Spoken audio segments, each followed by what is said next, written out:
Dear friends in Christ, I'm excited to personally invite you to the next session of the Holy League Institute. That's the online Catholic spiritual warfare school that I started with Dr. Dan Schneider. This is not just another class. It's a formation program designed to equip you with authentic Catholic teaching so you can stand strong against the powers of darkness and then go out and teach others in your parish, OCIA, your family, and among friends. We want to turn lambs into lions. We want to form teachers of authentic Catholic spiritual warfare, again, to your families and friends. How? By signing up for the next course at the Holy League Institute. The next class will be June 2nd on Tuesdays for the month of June. On June 2nd, class number 1, Exposing Satanism. Where did it come from? How do we deal with it as Catholics? June 9th, Exposing Witchcraft, the origins of witchcraft, and how do we expose it and fight against it as Catholics? June 16th, Exposing Santeria. Where did it come from? How do we fight it as Catholics? And June 23rd, Exposing Santa Muerte. Where did it come from? How do we fight it? And June 30th, what's wrong with the Ouija board? I'll tell you. So you got 5 weeks in June of spiritual warfare training. Each week, we will shine the light of Christ and the fullness of Catholic truth on these practices using scripture, church teaching, the wisdom of the saints, and real spiritual warfare principles using 2,000 years of Catholic thinkers. My goal is simple: to form strong students who become bold teachers and warriors for Christ and his church. So sign up today at holyleagueinstitute.com. holyleagueinstitute.com. holyleagueinstitute.com. Please join us. The battle is real, but so is the victory we have in Jesus Christ through the intercession of our Blessed Mother and St. Michael the Archangel. God bless you. Keep the faith. We'll see you real soon.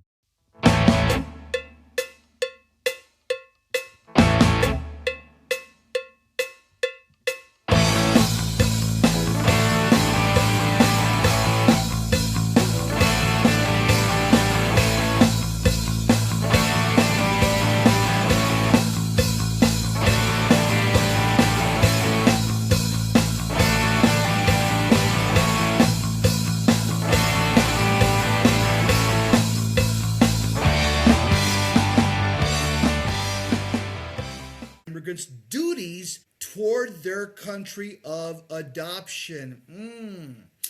So people that are immigrating into a country are supposed to pay attention to the host country that's taking them in. This is a qualifier that's very important.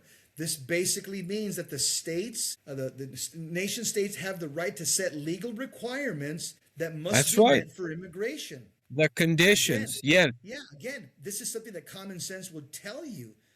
A state cannot reasonably absorb immigrants of any type or any number. The state also may refuse immigration to murderers, terrorists, rapists. That's Just right. to name some very obvious examples. This is why you need a vetting process.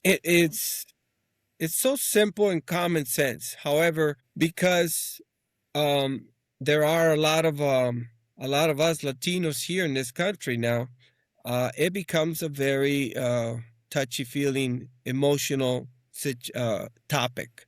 It's it's a hot button topic for many people, and we're split on this. I'm sure that there's a lot of us Latinos who want to stand by the laws, who want a legal process to take place, who want people to get in line, because it's not fair to those that get in line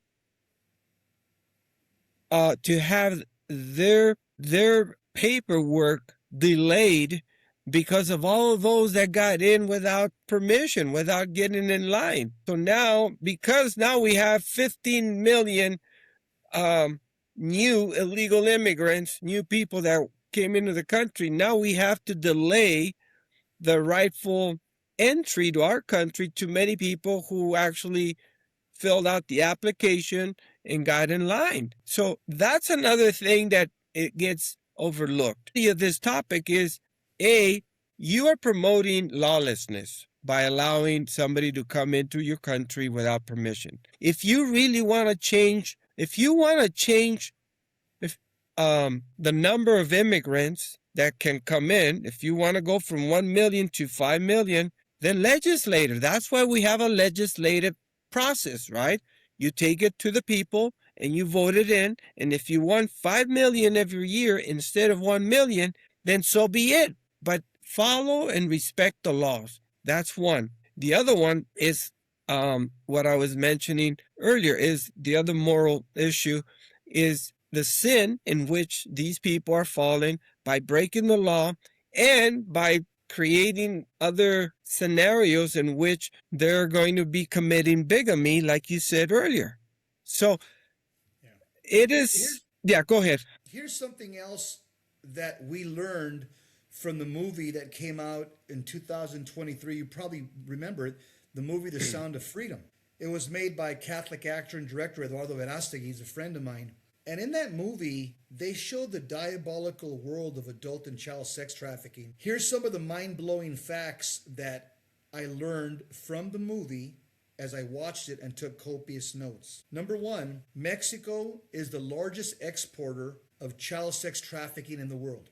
This was told to me by Eduardo Verástegui and Alejandro Monteverde, two Mexicans, the producer and the director of the movie. And why? Well, Eduardo's told me and Alejandro, it's because Mexico right now, breaks my heart to say, but it's a narco country governed by a socialist government who are Freemasons. The second thing I learned from that movie is that the U.S., embarrassed to say, we are the largest consumer of child sex trafficking. So Mexico's saying these stupid Americans, they buy these little boys and girls and all day long. Why take this business anywhere else? We got stupid Americans that'll buy this and keep billions of dollars pumping into our industry every year. Number three that I learned from the movie Sound of Freedom, 80% of women that cross the southern border are raped. 8 out of 10 women are raped by the cartels who cross them over, the coyotes. Right. And after the women are raped, the Mexican cartels hang the underwear and the bra of the victim on tree branches or bushes. Why? It's a symbol. There's thousands of women's underwear and bras hanging in trees in the deserts of the U.S. Southwest Territory in Tucson and in El Paso and those areas. But this is also a warning to everybody else. We control this area. So it's meant to strike fear in those that see 1,000 bras and underwear on trees. They're letting you know we control this area, not the U.S. The fourth thing that Eduardo in the movie said, and Alejandro Monteverde, is that human trafficking is an $150 billion billion-dollar business. And this movie, The Sound of Freedom, it basically exposed what Jeffrey Epstein was doing on his island on a micro level. This movie exposes that this problem is an international diabolical problem. And also the last thing that I would say is that Kamala Harris, remember she was the border czar under Joe Biden. Right. Yeah. Well, the Washington Post, the Washington Examiner, they put out an article that under the Biden-Harris administration, around 922 total children crossed the southern border illegally and to the U.S., and we don't know where they're That's at. Right. They're unaccounted for.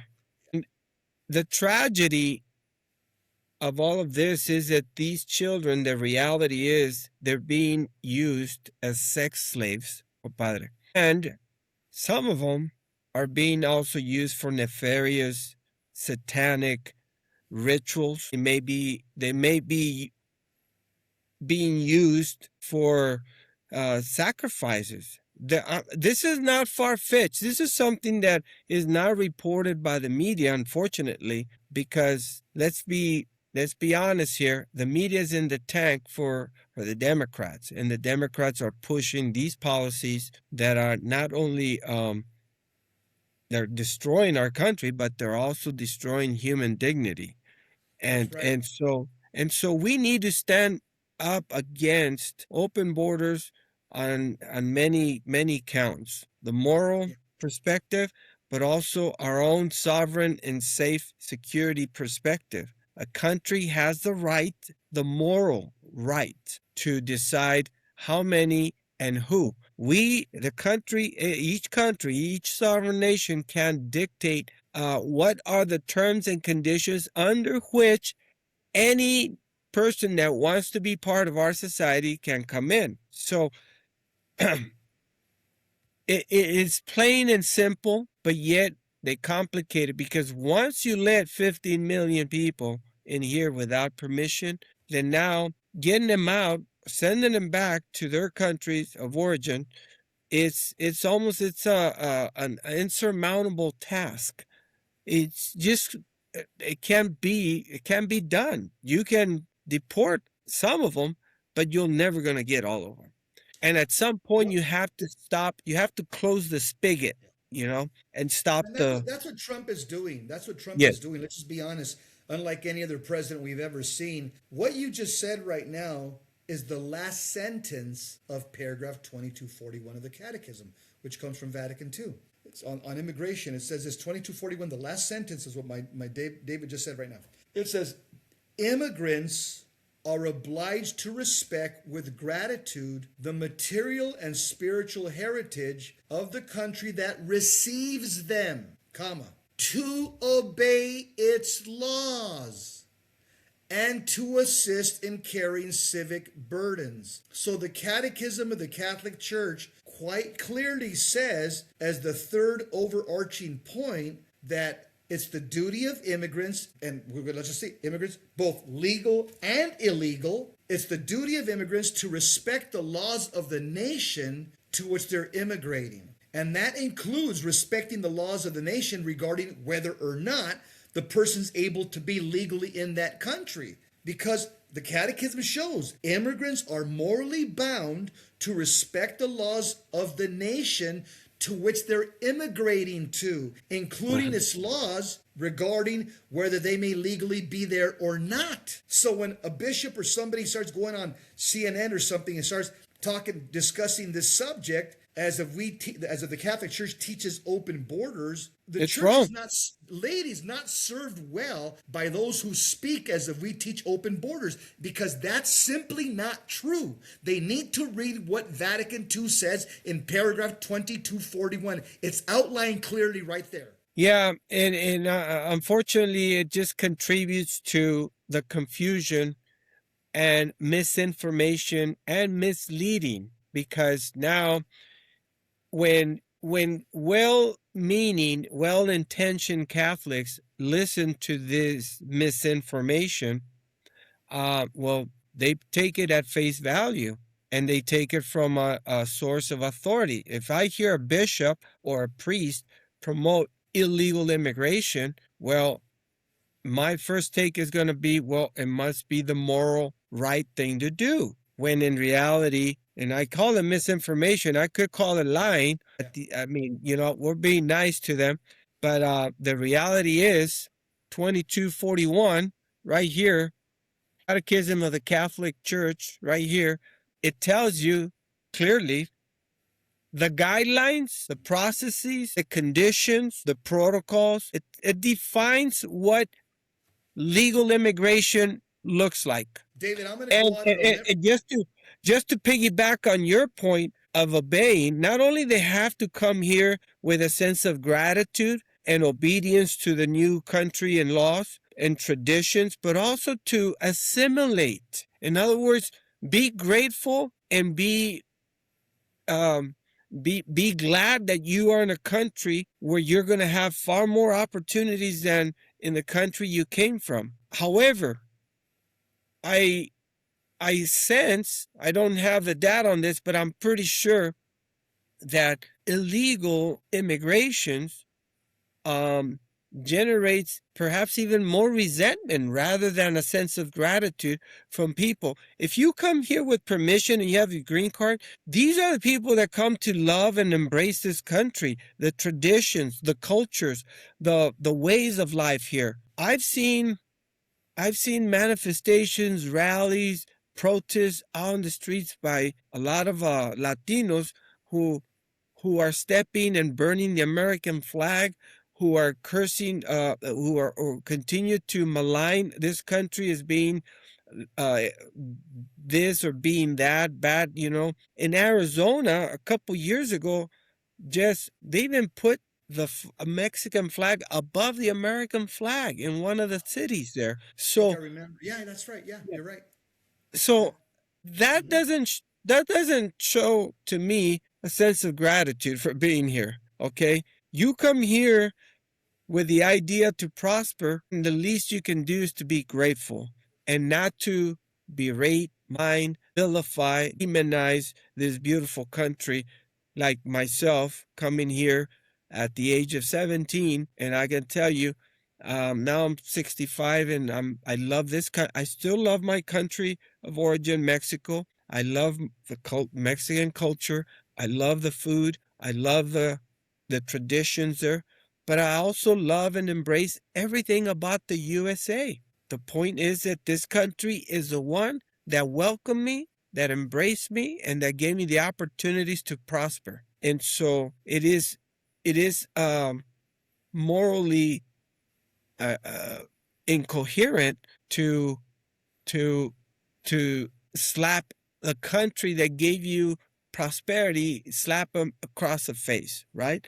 I, on the contrary, everybody in my family, we're all grateful, we're thankful, and we're blessed to be in this great country. You know, something very interesting. As Catholics, we have no problem with immigration. We have no problem with legal immigration. Our quibble, our problem is with illegal immigration, hence the word illegal. Number two, as I read 2241 of the Catechism of the Catholic Church, which comes from the documents of Vatican II, to be honest with you, the first president in my lifetime that I've actually seen implementing 2241 to the very T, to the very letter, is Donald Trump and his czar Tom Homan. They're implementing 2241. This is not fascism. This is not Hitler. This is not Gestapo. This is the implementation of Vatican II, the Catholic Church's policies on immigration. Donald Trump and Tom Homan are basically carrying that out to the very letter. I challenge anybody, read 2241 and then look at the Trump's policies on immigration. You're saying, wow, he's operating using Catholic social principles. Comment, David? The evidence is there. You said it, and I'll challenge them to even make an argument for, if you are for open borders, then tell me at what point you're going to close them. Because if you're going to leave the borders open indefinitely, at some point this country is going to blow up. It's not going to be able to contain so many people. So if the question is not if the question is the number of how many should come in, then we can talk about that and we can come to an agreement. But once we come to an agreement as to the number, then we have to respect that law and not just allow anybody, because you came here, now you came here without permission, and now you're demanding that your entire family from your country of origin also must come and join you, because it is inhumane, after all, for you to live without your family. These are the arguments we're hearing now. And these are arguments that are emotional, but they're not rational.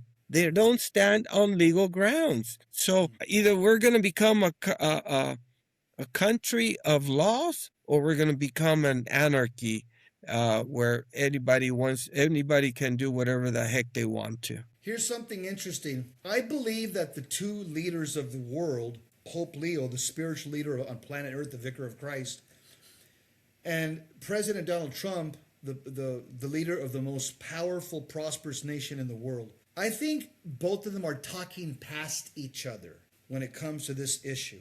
Why? I do expect Pope Leo to talk about the poor, the immigrant. After all, he was a missionary in Peru for 20 years. Although he's from Chicago, he's got that missionary heart, that missionary spirit, having worked in third world countries. However, let's just be honest though, he's not an expert when it comes to, immigration law, border policy, enforcement. That's not his expertise. He's a pastor, so he's going to speak with a pastor's heart. The preferential option for the poor, always in the default position, always advocating for the immigrant. I get that. I've got no problem with that. He's the Vicar of Christ. However, as the Vicar of Christ, he's also bound by the doctrines of the church. when he speaks, he should quote 2241 of the Catechism and call the Trump administration to follow this. And guess what? They are following it to the letter. If Pope Leo would read 2241 and look at Trump's administration, he would have no problem with what he's doing. He's saying, wow, the U.S. is following this to the very letter. Now, in Trump's instance, Trump is not the vicar of Christ. He's not a teacher on faith and morals. He's a political leader that's bound by the Constitution. One of the things that the commander-in-chief and the chief law enforcement officer, being the president, one of his jobs per the Constitution is to protect us, American citizens, from enemies, foreign and domestic. Right. See, he thinks when it comes to immigration, Donald Trump doesn't think like a pope or a bishop. He thinks like a constitutionalist because he's bound by the Constitution. He's not a religious leader. And so he knows, I've got to protect Americans. And that's why right now crime is lower than it's been in like the last, I forget how many decades right now. Murders, everything's lower under Trump right now. He's broken every single record in terms of the reduction of crime in the past couple of decades. Right. And also he's bound by the Constitution to protect us against foreign enemies. Now, President Trump and Marco Rubio and J.D. Vance and others, they have intel, they have secret operations and communication that you and I don't have, that the Pope doesn't have. And so they know the dangers out there. The Pope doesn't have that mechanism. He doesn't have that arm. He doesn't have a CIA, a FBI, a DEA, Navy SEAL operatives to gather intel. And so the Pope is speaking more like with a pastor's heart, but Trump is speaking as the chief law enforcement officer and commander-in-chief, where he knows the security threats and he's handling them accordingly. And so both of them, as they talk about the issue of immigration, they're talking about it from different pulpits, if you know what I mean. And so they're talking past each other. You know what I'm saying? And it's unfortunate that we don't have, I haven't heard prelates speak publicly, quoting Catechism paragraph 2241. That's a problem. This is a one-sided issue, and it's being misguided and misrepresented. So when you are misrepresenting the laws of the country, you're not being honest yourself. And I tell you, the religious leaders who claim that we should use compassion towards every immigrant, they never use the term illegal immigrant.